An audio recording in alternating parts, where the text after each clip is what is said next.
Girl, hey. Hey, Girl, Hey podcast, Urban Media today. Little side pony. I'm your radio chick, Kiki Brown. I am the millennial chick, Jerry. And I am the chatter chick with the catty wampus side ponytail today. Catty wampus. We got Fred in the building. Hey, Fred Fred, let's Jones. go back to that. And we're talking about what Daniel, Kalua. I'm saying I don't Kalua. think his name is Kalua. He said that he is not the spokesperson for Black people. And then we talked about just kind of, and as we approach Black History Month, how we carry the Black community on our backs. And I was saying that I do consider that, I don't want to say an honor, but the way I behave is because I have people behind me. There's a legacy that I'm trying to leave. And people who are in my Black community look at me too. I was getting to that. Does he make you feel some kind of way? I'm disappointed. I only use him as an example. There are people who are not celebrities that just misrepresent who they are, their family name, their legacies, just who they are, period, and even disappoint the human race by acting stupid. Yeah. Right. So I do feel bad. I only picked Antonio Brown because it was just something to just bring up. If you're talking sports, first and foremost, Antonio Brown, I think, is sick. He has something mentally and physically wrong with him. Right. So, and I think it's just taking us a minute to recognize and realize it. So he needs help. Right. And why do, and even in your conversation from what I'm hearing from you guys, why does there have to be a spokesperson for Black people? Absolutely. There doesn't have to be a spokesperson. That's what Daniel was saying. You can have leaders. And actually, I guess what he was saying is, look, I'm not a leader. Right. I am who I am. Mm-hmm. Respect me for who I am. Mm-hmm. Appreciate my craft. And let me be me and talk about my craft. Now, if you want to talk about my people, you need to go reach out for one of these leaders, and then they can talk to you. But are we all individual leaders? Are we leaders in our community? Yes. I would consider myself a leader in my community. But you're also on the radio, so you kind of get that presence where, you're taking a platform and you stand up and you make it about you and you say, I'm a leader, and you say, I'm going to do this, I'm going to do that. Right. Not everybody's like that. I like what Laverne did earlier. Sorry, LaShawn. I like what Laverne did earlier. She said, well, let's break it down. Let's make it a common person. You as a common person, you listening to my voice right now, how do you feel? Do you consider yourself a leader? Do you consider yourself in a position where you can represent your race, whether you're purple, black, white, brown, whatever? So I think it all comes down to individuality. And I think if you want to talk about me and my people, yes, I represent Trevin A. Jones every day, 24/7. Mm-hmm. If I'm ever put on a platform where I am expected to or even perceived to represent my race, I'm proud of it and will do it gratefully and graciously without a problem. Everybody's not built that way. But at the same time, if you are on a platform and you are representing Trevin A. Jones, at the same time, without it even being said, you still are representing the African American community. You know that if you are on a platform, perception. So you're not. That's based on anybody's perception of me. That's not me coming out. Unless I come out and say I'm a leader, I'm doing this, I'm speaking for my people. That's based on your perception. Anything I say and you receive, and you say, well, Trevin's representing his race. Trevin didn't tell you that. Trevin said he's representing Trevin. Okay. So Daniel, and what he said, he's letting you know, I'm representing me. So, okay. I only say this because if for example, if we're looking at somebody on TV and they're just doing something just crazy, right? First thing we say is, oh, my people, my people. There have been many times where I've even joked saying, I ain't claiming that person. I'm not doing that. Because it's just like, oh, God, I can't. Yeah, we do the trade in. We rather trade so-and-so for so-and-so. And I mean, although it's in a joking manner, it is still an emotion that could be valid for some people, right? For some, I'm learning, I'm not going to take over your show, and I apologize. And no, it's okay. Go ahead, Frank. I get the vibe from Laverne, being a woman of a certain age. I think it comes with maturity, and I think it comes with wisdom, and I think it comes with exposure. You keep saying we will say, I'm not accepting him, or that's not my people, or I'm taking your black card. That's because that's the mentality that you're in. Our entire race doesn't have that same mentality. Right. So for you to sit here and say that, I get offended because you're saying that now my people as a whole have that mentality. Now, if there's somebody that's not of our race and listening, then they might walk away with that saying, yeah, all black people think alike. So why is it not okay for me to say? I mean, it's okay to feel the way you feel. Correct. I get it's okay. I get exactly what you're saying, and yeah, sometimes I feel some kind of way when I see certain things occur on television or on the news, and the way they portray it, and I'm like, this is not a good light for us. Like, take that off. So why is that different from what I said? No, it's not. Because I think that it's the same thing of what I said, but I just said it differently. Right, and it's not. It's I'm not defensive. No. And I didn't mean to offend you. That wasn't the point. I don't think anyone was offended. I think what I was saying is that you take it. You said I feel it, and I put it on my back about these situations. Yeah. Now that's the way you feel. I don't put that on my back. There's certain situations I'm like, I don't think it's a good light for us, and I think the way it's portrayed on television is not a good light. But do I necessarily put it on my back, or do I feel a certain kind of way about everything that happens, that occurs, that I see with Black people? No. Right. I don't. I feel a lot of different ways about a lot of different people. But I don't feel that way. I just feel like that's a really, really big responsibility. Is it expectations though? Don't we have expectations that we want our people to do something good, to be good people, to give back, to be a more unified community? Don't we want that? Isn't that expectations? Is that wrong to have expectations? But what is the, like, okay, so we have these expectations that we want our people to do.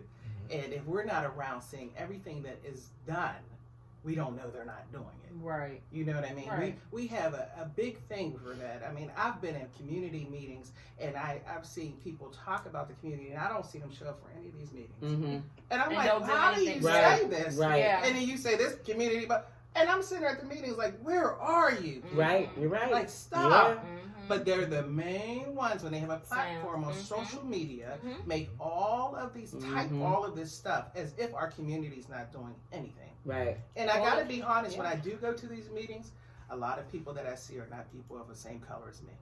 That's Trying true. to help. Well, probably because many of the neighborhoods was gentrified. Do I stop? The reason being is that if you don't come to these meetings and you don't say anything, of course anybody can move in. Right. You know what I mean? Yeah. But is it a bad thing to mix some things up? I mean, you got to stand. We got 2 feet. We got to learn to stand on them. We got to stop saying stuff like, I'm disappointed, or I thought we should have been represented like this. That whole thing, when we say disappointment, or we feel that we should, that's a kick. That's a kick to some people that are trying at their level the best that they can do. Can I jump in? I love what you just said, and I love the way that you presented it, because if I'm listening, I'm becoming more educated listening to what you're saying, because what you basically said was, if you're going to be a leader for your people, whichever race you are, then words followed by action, followed by follow-up, followed by more action, that means you're true to what you're saying. Right. Otherwise, you're just speaking Lip words. service. Yeah. Yeah. It's just lip service. That's a good point. And it's a bad. That is. It's a bad thing to do, but I think we do it. We do it to each other because I remember one comedian was saying, I think it was Chris Rock that said, whatever white people hate about us, Black people hate more. Yeah. You know what I mean? Every time they say something about us, I'll be like, yeah. I mean, when we used to hate our hair because they hated it. And then we learned to embrace it. We hated our fat lips because they hated it. Every time they hate something about us, we hated our speech, that we had to speak so much like them, that now what we say is in dictionaries. But who said what they said was right the first time? Like, this is the proper way to say things. They created it. You know, so everything. I remember going to the doctor one time, and the doctor said to me, this right here, this, it was something, an issue with my blood. This right here for your blood count is for your body. Everything that we have in medical history is it's all judged by white people. Like, you know, of course, blood pressure is there. Right. That's the standard. Right. It is. You know, but everything is individual. You know, like the doctor just said, we don't know why Black people have this kind of thing with their blood, or why hemophiliacs have this kind of thing with their blood. But this is the standard, and white people have it like this, and they're telling you that this is wrong for your blood. Because it's not according to our standards. Right. So if I were to listen to that, I would have, because she said, for you, you know, this is a cancer. You should have been dead years ago, but it's been maintaining on you forever. Mm-hmm. You know, and I was like, oh my goodness, like cancer? Mm-hmm. But no, it's just my blood. Yeah. Mm-hmm. So, and I would have went through the whole thing because I had to be this kind of way because it's a standard, which is a standard was a white standard. Mm-hmm. I mean, I don't know if that makes sense. I got it. It's always one of those things. If there's something they don't like, we hate it. We hate it more. It's something that we're learning, We especially hate it. approaching Black History Month. Mm-hmm. I wanted to just touch on that. I know we're about to end the show, and this was actually amazing show. Black History Month starts February 1st, and Is it leap year this year? No, it I don't know. I asked my Yes. 13-year-old my daughter, Sorry. Lord, Sorry. 13-year-old niece, who they because she didn't know who Kobe Bryant was, Mm. she didn't know who Michael Jordan was. She's like, I don't like sports. Okay. You're right. So I said, well, who do you guys talk about in school as far as Black History Month? And she said, Martin Luther King, Rosa Parks, and Obama. Every year. Now, I'm sure she, And you know, but I'm it's sure so there's some true, things 'cause that's all you learn in missing. school. But that's That's always, all- but I Yeah, think but we why is stopped that? Those were the learning it only too. black Why? people. And we stopped learning it.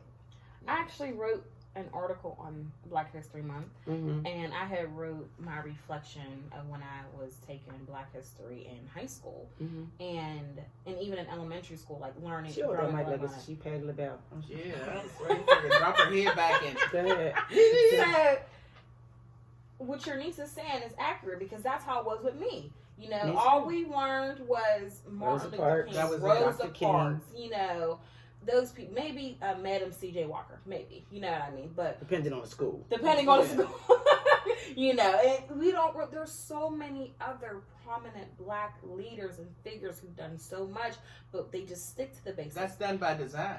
Because It if is. you knew If you knew everything too else, much, they don't want you that. would be doing so much. Absolutely. Can I say something? That's by design. Yes. Yes. The mere fact that you say they just stick to the basics, that's our fault. Yep. The That mere was the fact that you question. sat Whose there and fault is said- that? My mom Yeah, and the dad. mere fact that you sat there and said they stick to the basics, that's our fault as a people. Who that's is our they? fault. Exactly, that's my point. So if you're saying the Well, let's teachers just and the say public professors, school, yeah. if you say public school, if you as a black person want to say white teachers only taught me this about Black history, that's your fault. Because you didn't take enough time and enough pride to go and do some research and look up your own people. You didn't take enough time to find out who you truly are or where you truly came from. You actually were lazy enough to accept the fact that this person who's not even the same doesn't have the same color of your skin, or not even from the same region, whose relatives and ancestors came from this place, you accepted what they said. So for any black person to sit up there and say this is all they taught us in school, well, Which that's is the truth. So It also which is true. it's also Which at is home true. I too, get that. because if home didn't, Right. because the child doesn't know if it's not at Right. home. You know what I'm saying? Right. So that's the So I parent's fault. failed as a Yeah. parent because I didn't look at it You didn't with my fail. son. I did not, Mm-mm. but I You didn't didn't fail. And I don't think I did a good there's job different with reasons it. why people don't. I mean, Yeah. there was so much. There's so much that we have to. You came out okay. Yeah. Yeah. I came out pretty fine. It's, Came out excellent. history She all right. She all I'm right. fine. It wasn't always the biggest thing for everybody, It but was- you know, I mean, sometimes we have to see our heroes right in front of us, and it was always there. We always had that hero. You We had a coming with that grandmother. word, miss. Yeah, man, Mhm. they were always They there. It always was right always there. a parent. It was always a grandparent. Mhm. So that was always our history. The thing that bothered me is that it was always a Martin Luther King. Like there was nobody else. Exactly. And so whenever we used to have that in school, my father used to hate that. He hated it. Like when we used to like for Black History, they would say something about Martin Luther King. I used to be like, Daddy just don't like Martin Luther King. Like why don't they? My daddy used to be like, yeah, my dad used to be like, you know what? I mean, I understand what he did, but look what's going on right now. There's other. We There's got some stuff to Marshall. There's change. other people. Yes, but Yeah. if they would have, it was taught by design. But those you only keep it a few people to be heroes to have them have heroes because you knew everybody else. Like Hidden Figures wouldn't have been such a hidden gem of a movie. We would have knew about those 3 black women years ago. Somebody had to bring it up and do a movie. You know what I mean? Like, Well, we come know now on. that we have resources. You know, did so. anybody ever said that there was? Do you go to the Space Center and they mention these black women? They never did that. Absolutely. Never. This is a good show. It was a great Happy time. Black History Month. Happy Black History. Happy Black. We're gonna talk to more black people this month. A lot of you don't know that many black people. Well, find out. Find us at urbanmediatoday.com. Our past podcasts, Apple Podcasts, Spotify, SoundCloud, Anchor, FM. Live 365. Oh, Live 365. Tune in, all of that. I'm the radio chick, Kiki Brown. Go ahead. And I am the chatter chick, LaShawn. You sure are. Yeah, that she is. And I am the millennial chick, Jerry Tipton. Thank you guys so much for listening and watching. Hey, go ahead to podcast Urban Media Today.